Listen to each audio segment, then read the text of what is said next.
Quando refletimos sobre o que a Bíblia nos ensina, sobre como a criação tão perfeita se tornou imperfeita e tão estragada pela entrada do pecado no mundo, algumas perguntas com certeza surgem.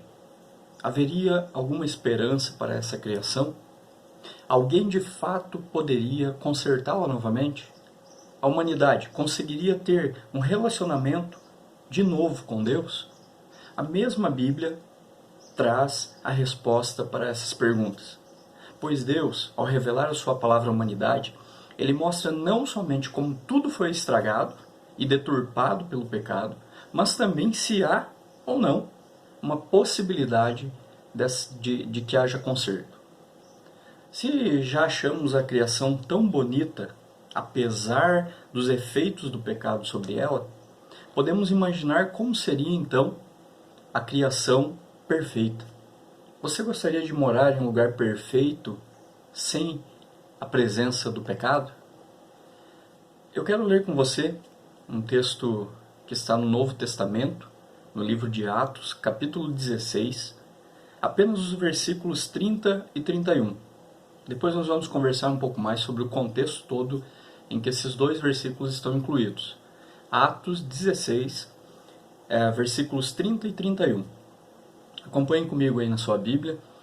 O texto vai falar assim: Então levou-os para fora e perguntou: Senhores, que devo fazer para ser salvo? E eles responderam: Creia no Senhor Jesus e serão salvos você e os de sua casa. Vamos entender o contexto desses versículos. O apóstolo Paulo e seus amigos de missão, Silas, Lucas e Timóteo, estavam em uma viagem missionária. E o texto de Atos 16 mostra, uma parte dele mostra em que essa agência missionária, essa equipe missionária desses homens, estava na cidade de Filipos, uma importante colônia romana naquela época. Eles estavam então pregando o Evangelho e ensinando sobre o reino de Deus. Em sua estadia por lá, a equipe missionária desses homens teve contato com diversos tipos de pessoas, em que algumas delas, que eles estavam ali, que estavam ouvindo a pregação deles, creram na palavra de Deus. Por exemplo, você vai encontrar nos versículos 14 e 15 de Atos 16, quando eles foram próximo a um rio, ali, como diz o texto, eles entenderam que era um lugar que as pessoas se reuniam para orar, e uma mulher chamada Lídia creu na palavra que foi pregada ali, porque, segundo a Bíblia, Deus abriu os seus olhos para que ela pudesse entender aquilo que estava sendo pregado. Em outro momento, onde eles estavam caminhando ali pela cidade de Filipos, todos os dias, por alguns dias, vinha uma mulher, uma moça possessa de um demônio, de um espírito de adivinhação, e ela vinha e contava àquelas pessoas quem eram aqueles homens. E aquilo, conforme o texto bíblico diz, começou a aborrecer o apóstolo Paulo. E em um momento, Paulo repreende aquele demônio e aquela mulher fica liberta daquele espírito. Isso causou a espécie entre Paulo e os seus amigos com, diz a Bíblia, os senhores daquela moça. Pessoas que se aproveitavam da infeliz e triste situação daquela moça ser possessa de um espírito de adivinhação e ganhavam dinheiro com isso. E como então Paulo expulsou aquele demônio e aquela mulher parou de adivinhar, diz a Bíblia, lá no texto de Atos, que o lucro daqueles homens cessou. E então esses homens pegaram Paulo e Silas, especialmente, ali o texto vai nos mostrar, e levaram diante das autoridades que tinham ali poder, né, de julgar aquela questão. Eles contam a história ali para aqueles homens e o texto vai falar que Paulo e Silas foram açoitados e presos e levados então para a cadeia. E quando Paulo e Silas então estão presos pelas autoridades daquela cidade, foram acorrentados, né, o texto vai dizer, eles estavam dentro da sua cela e à meia-noite eles começaram a orar e a cantar, louvar a Deus.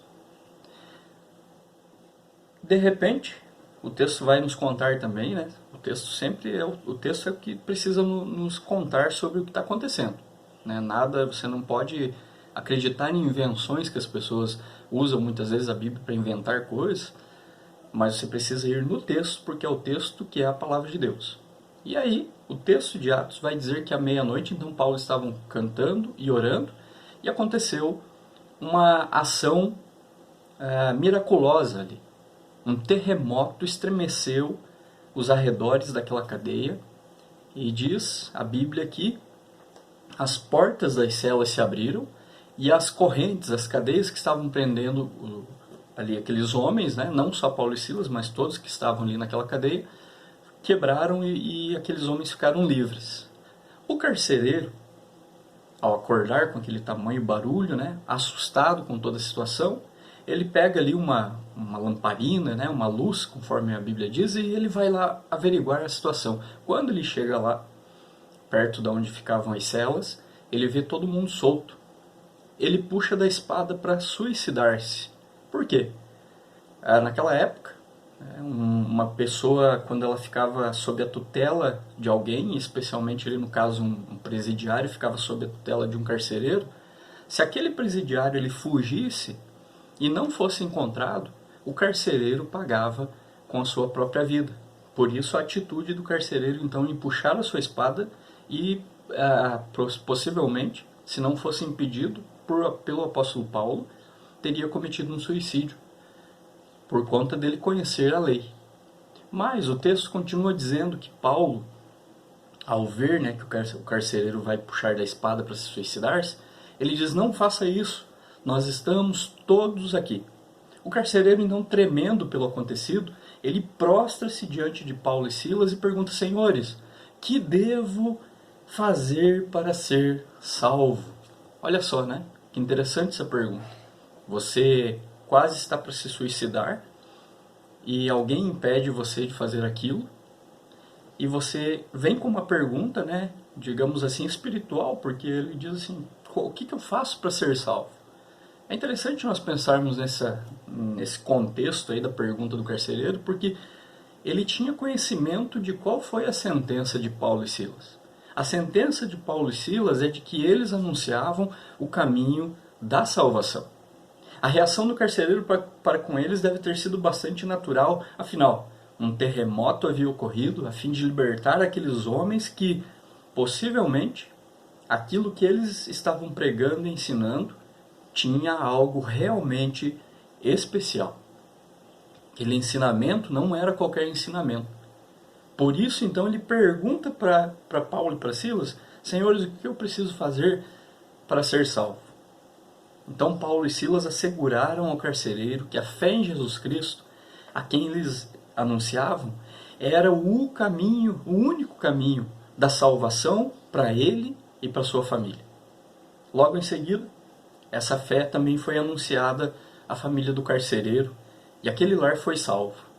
Você lê depois lá o restante da história.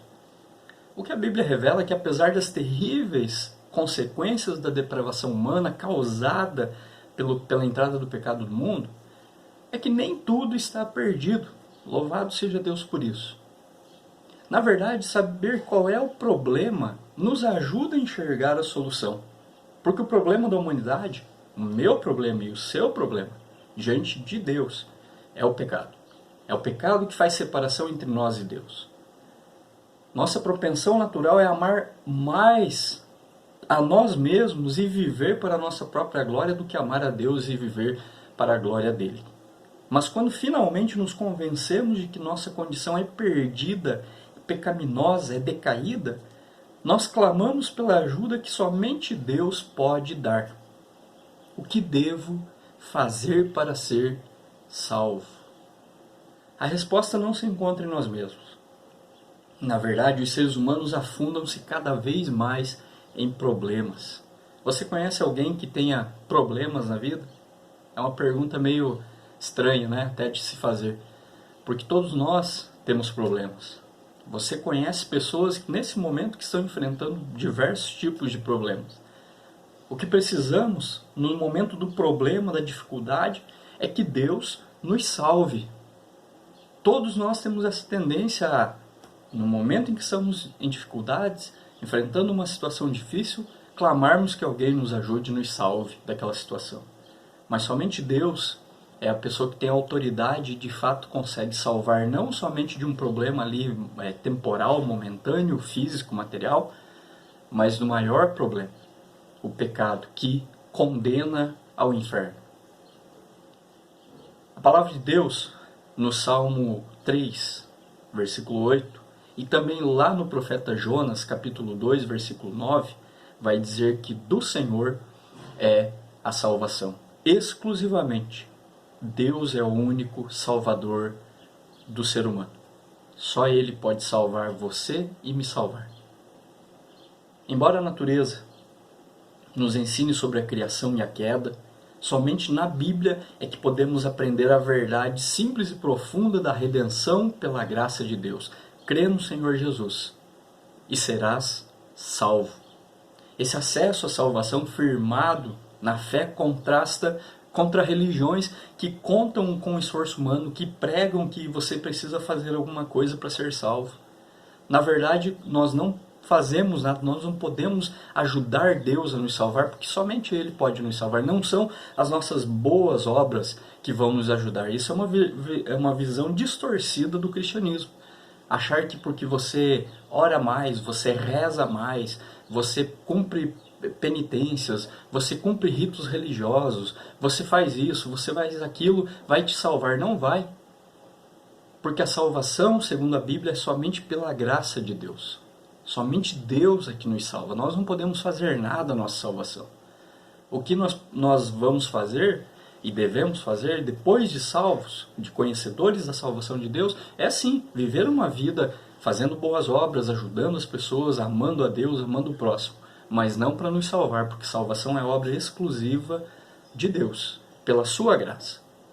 Então, as boas obras não são parte do fundamento para a salvação. Somente a graça de Deus é que nos salva. O que o apóstolo Paulo e Silas falaram para o homem? Creia no Senhor Jesus e serás salvo. Ele não falou assim, creia no Senhor Jesus Cristo e vá lá e acenda uma vela para Ele. Vá lá e ore 10 orações por dia. Não. Ele falou, creia e serás salvo. Simples e profundo. De livre acesso, mas um acesso que somente Deus pode dar para o ser humano. A resposta, então, como eu disse, não se encontra em nós mesmos. Somente a Bíblia, então, vai nos contar como essa salvação é possível. Assim como a criação e a redenção é a obra do Deus Trino, também a salvação o é. Deus Pai, Deus Filho, Deus Espírito Santo, juntos, tomaram a iniciativa amorosa de elaborar o seu plano eterno para a redenção do nosso mundo caído e perdido. No entanto, o primeiro agente de salvação é o Deus Filho. A salvação ordenada pelo Pai e administrada pelo Espírito, ela é realizada pelo Filho, pelo Senhor Jesus. Se Gênesis 1 e 2 são principalmente sobre criação e Gênesis 3 descreve a queda da humanidade, o restante da Bíblia é essencialmente falando sobre o amor e a graça de Deus pelos pecadores, por meio da pessoa e da obra do seu Filho. A compaixão do plano da salvação de Deus talvez seja expressa de forma mais perfeita nas palavras do próprio Senhor Jesus. Lá no Evangelho de João, capítulo 3, versículos 16 e 17, Jesus diz o seguinte: porque Deus tanto amou o mundo que deu o seu Filho unigênito, para que todo que nele crer não pereça, mas tenha a vida eterna, pois Deus enviou o seu Filho ao mundo, não para condenar o mundo, mas para que este fosse salvo por meio dele. O Senhor Jesus mesmo afirmando que a missão dele foi ter sido enviado pelo Pai para salvar pessoas, para salvar pecadores caídos. Para realizar então a sua obra salvadora, Jesus primeiro veio ao mundo que havia criado e sofreu a tristeza de sua condição caída. O mesmo Filho de Deus que criou e sustenta todo o universo, final e permanentemente, uniu-se à criação para quê? Para redimi-la. Em sua encarnação, que iniciou na sua milagrosa concepção no ventre de Maria, e tornou-se pública com seu nascimento em Belém, Deus Filho, totalmente divino, tornou-se também totalmente humano e assim vivenciou a nossa existência. A perfeita e permanente unidade entre a humanidade e a divindade de Jesus demonstra a aprovação de Deus à vida física no mundo físico. Sobre isso já disse de forma bela o pastor Dietrich Bonhoeffer, quando ele diz o seguinte: quando Deus em Jesus Cristo reivindica espaço no mundo, mesmo que seja o espaço de uma estrebaria, porque não havia lugar na hospedaria, ele inclui a realidade completa do mundo nesse espaço e revela seu fundamento definitivo. Interessante, né? Nós pensarmos como Deus ele se sujeitou por amor e graça a encarnar-se, e ali, naquele momento na estrebaria, um bebezinho, naquele bebezinho estava contido todo o fundamento do universo, porque é Deus ali encarnado. Maravilhoso, né, a gente pensar nisso. Como resultado, então, dessa imersão divina na existência humana, todo aquele que segue o que a palavra de Deus ensina, todo discípulo e discípula de Jesus Cristo, deve ter a sua relação com a criação da melhor forma possível. Afinal, tais pessoas não adoram a matéria, mas sim o Deus da matéria, que se tornou matéria por eles, que decidiu transformar em matéria a sua habitação, que planejou a salvação por meio da matéria. Ao encarnar-se na matéria, Deus encheu a matéria de sua graça e poder, logo por meio da matéria. A salvação nos alcança. Em sua humanidade, Jesus fez o que o Pai lhe ordenou, obedecendo perfeitamente à lei e dessa maneira completando a aliança que havíamos rompido lá em Adão.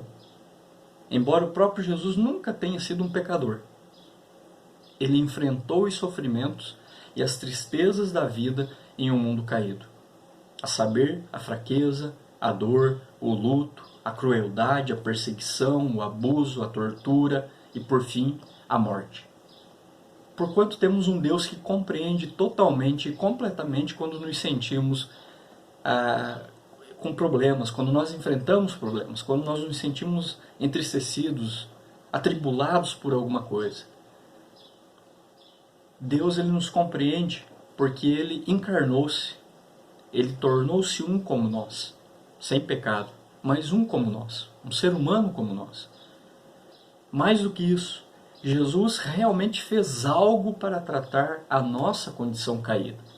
Foi nesse corpo do nosso sofrimento que nasceu Jesus, para que ele mesmo padecesse e o enchesse de luz, a fim de que, além do sofrimento, pudéssemos vislumbrar a manhã da Páscoa. Jesus tomou a nossa vida para levar-nos consigo na sua vida, alcançando, portanto, a salvação por meio da crucificação e da sua ressurreição corpórea. Jesus não foi derrotado pela morte. Jesus ele não ficou naquele túmulo. O corpo físico de Jesus não deteriorou. Por que isso? Por amor e graça. Para que a salvação fosse completa, fosse concretizada em nossa vida.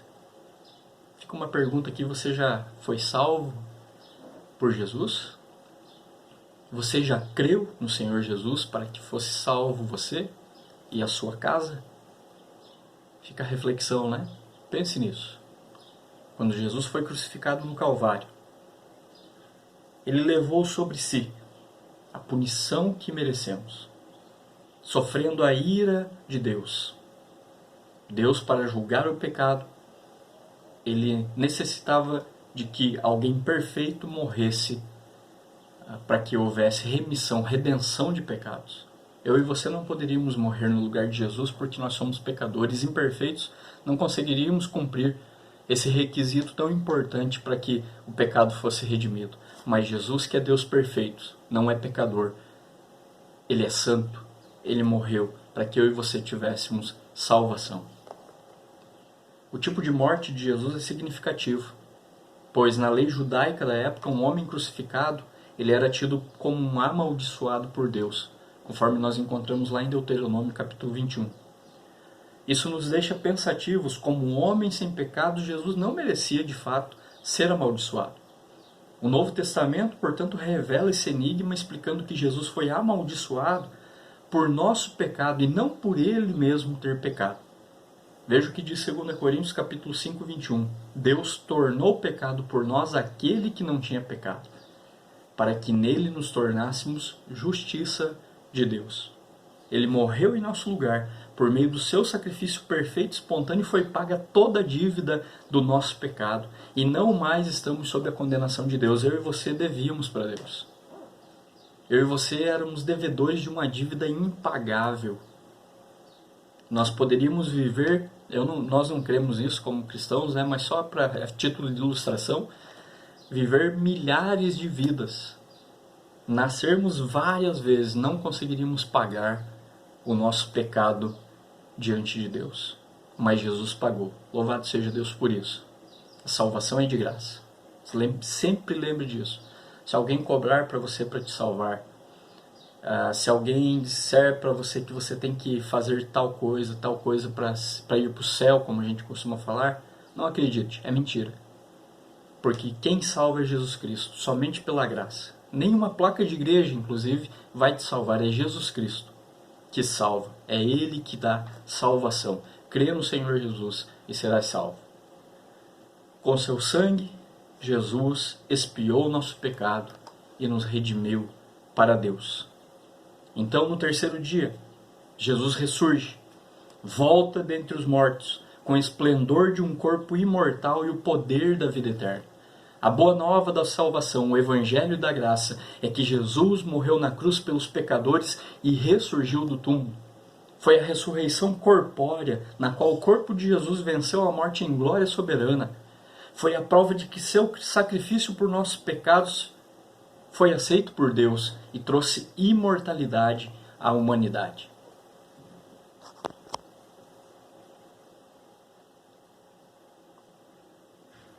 Agora, pelo poder da ressurreição, Jesus restaura tudo o que a humanidade havia perdido em Adão. Quando Cristo ressurgiu dentre os mortos e ascendeu ao céu, seu Espírito Divino deu vida e força ao mundo cambaleante, e todo o universo tornou-se estável mais uma vez, como se o gesto, a agonia na cruz, tivesse de alguma forma alcançado todas as coisas. Por meio da obra salvadora de Jesus, Deus nos conduz do pecado à graça, da alienação à reconciliação, da morte à vida eterna. A maneira de recebermos, então, as bênçãos da salvação é simplesmente pela fé em Jesus.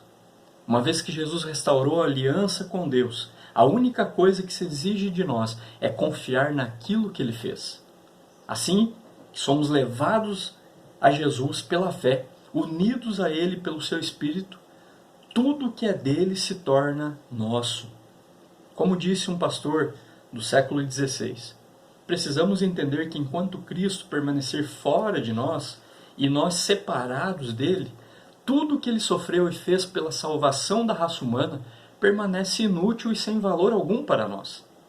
Assim sendo, para partilhar conosco o que recebeu do Pai, ele precisou tornar-se um de nós e habitar entre nós. Somos, portanto, enxertados nele e revestidos de Cristo, pois, como já disse, tudo que ele possui, nada é para nós até que cresçamos em um só corpo com ele. Uma belíssima definição, desse pastor que falou que fora de Cristo a nossa existência não tem valor algum. Mas com Cristo, unidos a Cristo, pela fé em Cristo, nós temos tudo.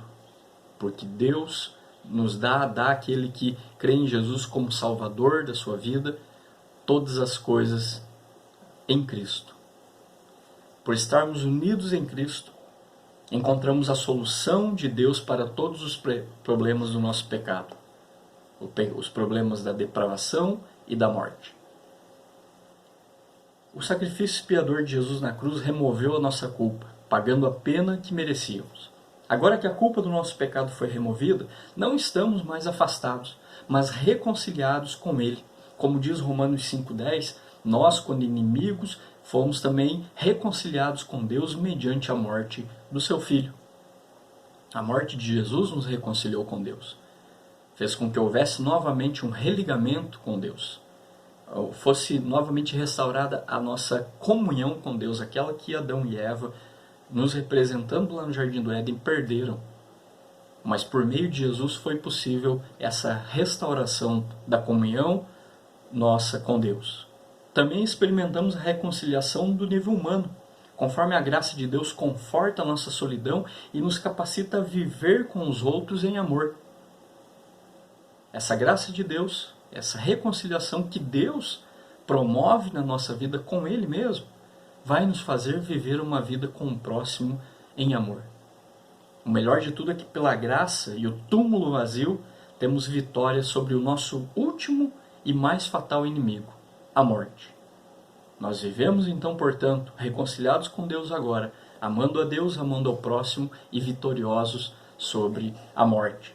Pela graça de Deus, sabemos, Deus não nos destinou para a ira, mas para alcançar a salvação mediante nosso Senhor Jesus Cristo, conforme nós encontramos em 1 Tessalonicenses capítulo 5, versículo 9. Isso significa que o nosso relacionamento com Deus nunca terá fim. Muitos cristãos tendem a pensar na salvação primeiro em termos pessoais. E é claro que a graça de Deus concede é para nós como indivíduos. Somos as pessoas a quem Jesus salvou por meio da cruz e do túmulo vazio. Somos os pecadores culpados que foram declarados retos diante de Deus por meio da justificação. Somos os órfãos adotados como filhos na casa do nosso Pai. Somos os ímpios que estão sendo santificados pela obra renovadora do Espírito. Somos a imagem disforme de Deus, que está sendo transformada na bela imagem de Jesus Cristo e dessa forma sendo restaurada e recriada à imagem do nosso Criador. Somos a criatura que, no último dia, terá o corpo ressurreto e fisicamente glorificado com esplendor imortal. Esse é o testemunho de todo aquele que vem a Deus pela fé em Jesus Cristo. Pela graça de Deus também, somos aqueles que crescem mais e mais no amor pelas coisas que Deus nos convida a amar. O Espírito Santo está moldando nossos desejos ao coração de Cristo, ao mesmo tempo em que estamos aprendendo a pensar de maneira cristã nas demais áreas da nossa vida. Deus está nos transformando por meio da renovação da nossa mente, capacitando-nos a levar todo pensamento cativo em obediência a Cristo.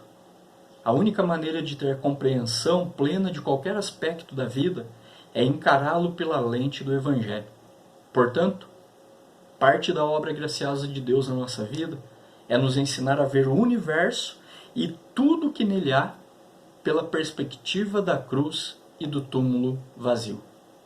Quando Jesus foi crucificado para nos salvar, essa obra salvadora, ela elevou a nossa perspectiva, dando-nos uma visão privilegiada de onde podemos enxergar o mundo segundo a perspectiva de Deus. Em outras palavras, a morte e a ressurreição de Jesus possibilitam a morte e a ressurreição da mente cristã. O Espírito Santo que trouxe Jesus dentre os mortos está agindo em nós para restaurar o conhecimento de Deus, de nós mesmos e do mundo que foi perdido pela queda. Agora, podemos ver as coisas de maneira como deveríamos vê-la, da maneira como Deus vê. Desse modo, a própria formação de uma cosmovisão cristã é um dom da graça salvadora de Deus, um presente dado àqueles que confiam na palavra de Deus escrita e revelada. Com consciência gloriosa da obra que Deus operou em sua vida, salvando do seu pecado e condenação, viva todos os dias da sua vida em gratidão ao Redentor. Mas se você ainda não tem a bênção da salvação, confesse seus pecados a Deus. Creia em Jesus por meio da fé e peça que Ele transforme a sua vida e mude a sua história. Não permita que nada ou ninguém interfira na sua decisão de servir a Jesus. Foi Ele que arrumou toda a bagunça que nós, como pecadores, causamos à criação, aos demais e a nós mesmos. Crê no Senhor Jesus e serás salvo.